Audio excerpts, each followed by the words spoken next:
We all play roles in life. We convince ourselves that we matter, that we are different from others, and that we are taking part in a grand performance where people are watching us with interest. But what happens when the audience finally speaks up and asks you to leave? Katherine Mansfield's Miss Brill is a masterclass in psychological brutality. It illustrates how a person can construct a world out of loneliness, only for it to be destroyed in an instant by a thoughtless stranger. It is a brilliant, sunny Sunday. Miss Brill is preparing for her weekly outing to the Jardins Publics, the public gardens. She is excited. She takes out her beloved fur necklace. It's a little old and moth-eaten. The fox's glass eyes are slightly loose. But to her it is a little rogue. It's an adventurer. It is her friend. She goes to the park. She sits on her special bench. She watches the world go by. She listens to the band playing.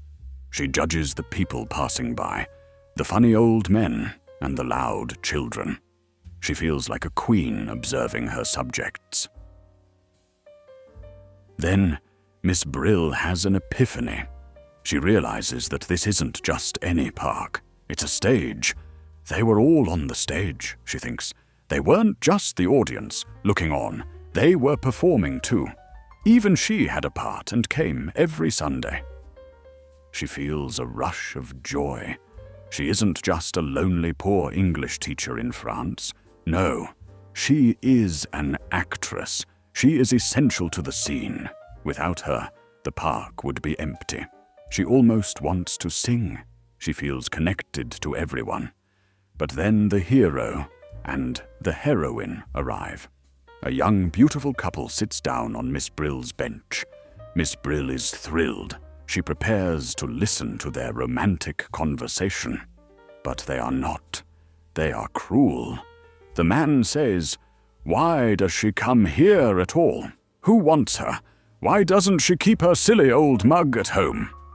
The girl giggles and adds, "It's her fur that's so funny.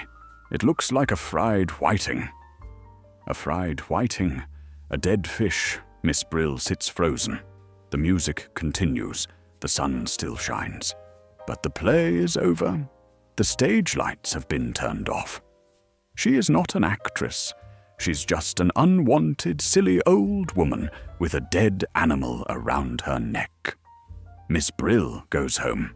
She usually buys a slice of honey cake on her way back, her Sunday treat. Sometimes there's an almond in it. Today, however, she walks past the bakery. She climbs the stairs to her dark little room. She takes off her fur necklace. She doesn't look at it. She quickly puts it into its box and closes the lid. "But," writes Mansfield, "when she put the lid on, she thought she heard something crying. Was it the fur? Or was it her own heart breaking in the silence?"